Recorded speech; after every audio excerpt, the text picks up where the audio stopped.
going on, Dodgers Nation? Welcome to another edition of the DN Roundtable. I am joined by the illustrious writer of ours, I guess kind of editor. I don't know what you do. We do a lot of things around here, but this is Noah Cameras. Follow him at Noah Cameras. I am Real FRG, and we are going to preview your Giants versus Dodgers series. Big series, a lot of things going on today as we're recording this. Of course, this is dropping on Friday, just before game time. So while you're here, you got to remind you, anytime you're with Dodgers Nation, you're home. Because we got Dodgers Nation, we got Jim Beam. You're going to have a good time when you're home with the both of those fine groups. So, and also subscribe to YouTube while you're here, youtube.com/Dodgers Nation TV. Hit the bell, leave a like, leave a comment. Really, it helps out the channel so very much. So, it helps.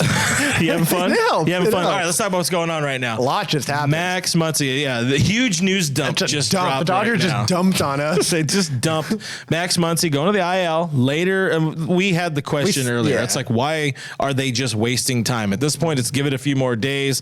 The occasional grade 2 hamstring finally lands him on the IL. Michael Busch is back. Michael Busch has been tearing it up at AAA over the last few weeks, especially. But he's done well since he left LA on the send down. But what do you think about the situation? How bad is this for Muncy? Obviously, he's not a guy who likes going on the IL, but in this case, it's the right move. CT3 is playing well enough at third base, and Michael Busch gets another shot at the show. I mean, we saw it coming. I mean, you and I both kind of watched that Dave Roberts interview on, I think it was Tuesday right before the game, and he was kind of talking about Muncy. It was pretty clear that it was one of those things where the Dodgers were saying one thing, but kind of knowing the other. And they did that thing. They did that thing where they pretend that it's not as bad as it is. And then I saw Muncy's interview, and he was like kind of, I don't know, like a little dejected. I mean, it was clear to me that this is probably going to be an IL. So not surprised. It is a bummer for Muncy. He knows he likes being in the lineup, but he said he couldn't really run very well. And obviously that's a clear sign to hit the injured list, but he'll be back probably at the minimum, you know. I mean, it was retroactive to Tuesday. So, you know, a week and a half after that. It's only a 10-day IL, so exactly. He should be back on the road trip. He also had mentioned at one point, I don't know if it was during that media scrum at Dodger Stadium, or he also did a hit with the Foul Territory podcast recently, but he was mentioning, like, you also don't know when it's going to give when you're playing defense. Exactly. And for as much flack as Max Muncy has gotten on defense already this year, if he's not playing 100% or 90% healthy, that's not something you don't want him. It's only going to make it worse. Yeah, you don't want to be in that spot. So it's the right call. Good for him to be there. Don't let him blow out that hammy and be gone for 2 or 3 months. Nip it in the bud right now. Get him healthy. He hasn't been doing that well anyway, so it's not a huge thing. But let's get on Michael Busch a little bit here. Since he was sent down from the Dodgers to AAA, 290, 398, 570 slash line, 5 bombs, 22 RBI. Of course, this is heading into Friday's game. He's doing well. He's doing well, and he's talked about his game plan, his consistency, but I think he's also another one of those guys that would have learned a lot from that 1 week stint in LA. With LA. Yeah, I mean, it's one of those things where he's proved more than enough at AAA, and the Dodgers didn't have room for him, so obviously you don't want to see an injury, but you do want to see this guy get another opportunity, and those numbers are good. I'll give you even better numbers. He won the Player of the Week award down there. He hit 500, 533, 1.077 was his slash line. That's an ops of, quick math, about 1610. That's a 1.610 ops. That's a math guy here. I mean, you know me. So, I mean, that's incredible. Doug would never do that. No, he would never. He'd pull out a calculator. So, I mean, that's just absurd what he's done this last week. So he could not be coming at a better time. He's red hot right now, and hopefully that can continue into the major leagues. He's not playing on Friday night, at least not in the starting lineup, but he should get in there soon when he's on the mound, and maybe he can kind of start seeing the ball as well as he's been doing in AAA. So let's instigate a little bit for funsies. We like doing that. James Outman, not doing so hot. Left-handed bat. He is a center fielder, but they have other options. Is this a situation where if Mikey B, as I call him, comes up and just rips the cover off the ball, they give old Jimmy Outman, as I call him, a little reset down that's a great point. I mean, if Michael Busch is going to be up here for, let's say, a week, if he just comes out swinging, he's getting multiple hits, big hits, maybe hitting a home run here and there, and James Outman continues this kind of plateau he's hit or even continues to go down, there's no way the Dodgers would be able to keep Outman and send Busch back down after, the results, quote unquote, speak for themselves. So it's a great point. This is kind of like if James Outman hasn't been thumbnail to me. That's your thumbnail title. James Outman hasn't been feeling any pressure yet, I think the pressure should be coming right now, because now that Michael Busch is here, you got that young lefty bat who's ready to go, who's hitting just as well as you were at AAA. So, if he comes in here and gets a couple base hits here and there, and James Outman continues to swing and miss, it could be the end of James Outman's trip for now in the major leagues. And really, that's not a bad thing. I mean, not at all. James Outman, throughout his long, illustrious MLB career, has never failed. He was insane in his brief cup of coffee in 2022, and he did so well in the month of April. Of course, as Bob Nightingale might say, he won the Rookie of the Year in April.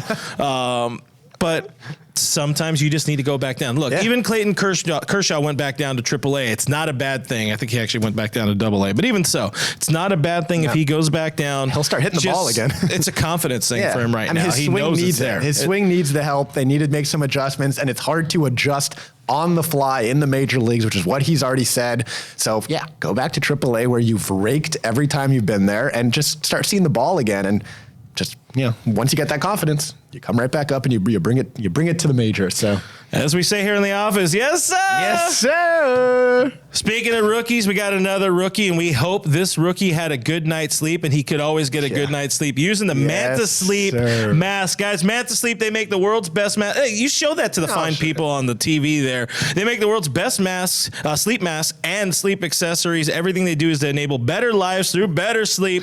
They work relentlessly to improve and optimize sleep so that you can have the energy you need to live your best life. Check out mantasleep.com today so you can sleep better anywhere, anytime. Get it today. Get that Manta Sleep mask today. Use our promo code DN2023. That is D. That is N. That is 2023. I did numbers. And you get something special, I think. Actually, I don't even really know what the promo code does. We should probably find that out at some point. Someone let us know. Let us know in the comments below when you're trying that. But it's good. He had a good night's sleep last night. That is Emmet Sheehan. He is up.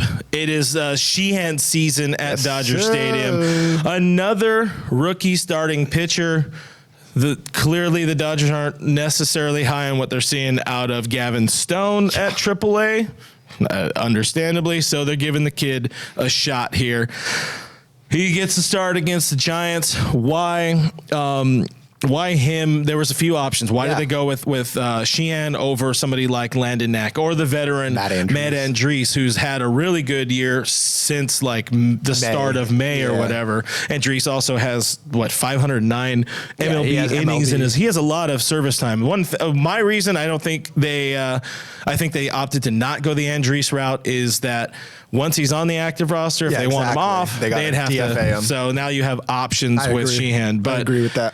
Sheehan, 23-year-old? 23. A lot of people very hyped about this kid. He has been lights out at AA. Yeah, I'll give you some numbers. Give us some numbers. 12, that person right there. 12 AA starts this year. He's thrown 53.1 12 games, 10 starts. You're right. 12 games, 10 starts. Stats don't lie. I bring my facts to the fight for Doug. He has 53.1 innings, a 1.86 ERA, a 0.88 WHIP, a 131 batting average against, and what's most impressive to me, 88 strikeouts in those 53.1 innings. Dude. That is absurd. I think that's a 14 point something K per 9.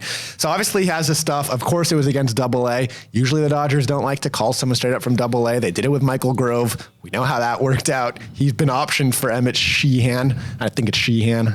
Sheen. I'll hear what they say tonight, and then I'll know. But yeah, I mean, he's just been killing it, and the Dodgers needed someone. Obviously, they needed another starter for now, at least for this start. So why not give him a chance? He was reportedly called up to AAA, never made a start there, though. Technically, to me, this is a jump from AA to Major League, and I'm excited to see what he can do. I mean, it's awesome. You mentioned the strikeout numbers. He struck out almost 15 per 9. Yeah, the crazy. walks a little, 23 walks. Little bit of a problem. Mm-hmm. Almost 4 walks per 9. But we saw what Bobby Miller was able to do as he came up with the Dodgers. I mean, walks weren't a huge problem for him, but his stuff got better. The game planning, throwing to guys the caliber of Will Smith and Austin Barnes, their game calling, the Dodgers game planning is just leaps and bounds what they're going to have at AAA. They don't really need to be exceptional at AAA or even at AA, even though the AA rotation has been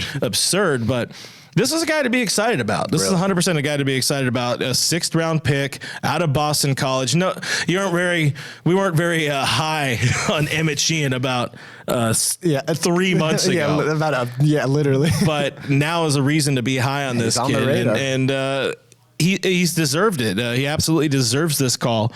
On the flip side, Michael Grove deserves to go down to AAA. He was forced into that situation where he was the number 5 starter to open the season, gets hurt, comes back, has not looked good. He just keeps giving up homers. He can't keep runs off the board. And at this point, Dave is tired of answering the pitching questions. So it's try something different. And that's what they're doing with, which is awesome. With Emmet. I mean, why not? The Dodgers, there's going to be a bullpen game anyway. So now, and then you used 4 relievers on Thursday, 5 relievers on Wednesday, 4 relievers on Tuesday. That was coming off a bullpen game on Sunday. So you hope that Sheehan can go 4 or 5 innings, give him some sort of length because his bullpen is taxed and it's only going to get worse, with Julio Urias still having his return pushed back and back. So back and back, yeah. So for you Simpsons fans out there, we're going to Emmet's Fix-It Shop to fix Emmet. That's just for you guys. I didn't watch Simpsons. I'm sure that was funny. But the used movement is in full effect for your Dodgers. We're going to talk more about it on the next Monday live stream of the Blue Heaven Podcast. Me and Doug will be back. Doug is dealing with some family stuff today, so we didn't go live, but we do got to preview the series. Giants, Dodgers. Historic matchup, as they like to say. Rivalry. Dodgers 39-30. The Giants are 36-32. They're doing really well. They're in 3rd place 4 in a row in the NL West, and they're doing well. And you got Dodgers are lined up better 100%, provided Sheehan can give them something. You got Sheehan versus John Brebbia, who is kind of become an opener, the de facto opener for Gabe Kapler. Even Bobby Miller, 10 starting pitchers they signed this offseason. And they're all kind of hurt. Bobby Miller goes on Saturday, which will be very exciting. His first taste. Foray, his first taste of the rivalry week, as we would say in the show. Don't know who's starting for the Giants as of the time we are taping. Tony Gonsolin coming off a really good start against the White Sox on Tuesday. He goes up against San Fran ace Logan Webb. What are you looking for in this series? Looking for good pitching, hopefully. Obviously, you trust Miller at this point. You trust Gonsolin at this point, but obviously kind of, Friday's kind of that wild card, but really hoping Emmet Sheehan can kind of bring some of that strikeout stuff to the majors. Emmet Sheehan. Hoping she can do it. But I don't know. Show me the show. Doug's not here. We're trying to afford it. I'm trying, You're good. But yeah, no, I mean, obviously, the Dodgers bullpen has been a huge talking point, so the less they have to go, the better. They're going to have to go on Friday. We know that, but then you're hoping for some length out of Bobby and Tony. Maybe limit. Tony was mad after his last start for some of his longer innings, so if he can get through, maybe up to 7, for the first time, it feels like ever. I mean, that'd be really big for the Dodgers this series, but mostly I'm excited to see what Emmet Sheehan can do. So we'll see. And even heading into the series with them dropping Grove, the bullpen is in a pretty decent spot. You figure maybe not Ferguson on Friday, but you're definitely down Shelby Miller. You're definitely down Evan Phillips. So you're still in a pretty good spot. Bruce Dart can go on Friday. Bruce Dart can go. Victor You still Gonzalez have Nick Robertson. He's healthy. Ready. Alex Vesia, Yancey's probably shut down. He's probably down. He pitched. They're in a good spot. What are your predictions? I got the Dodgers taking 2 in this series. Yeah, I got 2 also. I think. Actually, should I have some fun? I'm going to say 3. Oh, we got a sweep. What do you got, cameraman, behind the camera? 2 wins. You guys drop into the comments. Whoever gets the right thing wins bragging rights. We'll heart your comment. All of them that get the right prediction for this series. But Dodgers, Giants, it's going to be fun. That's all I got. Show me the show. Hey, show me the way. Subscribe to Dodgers Nation on YouTube. Subscribe to us on all the spots that you can. We're on Twitter. We're on Facebook. We're on Instagram. I love you.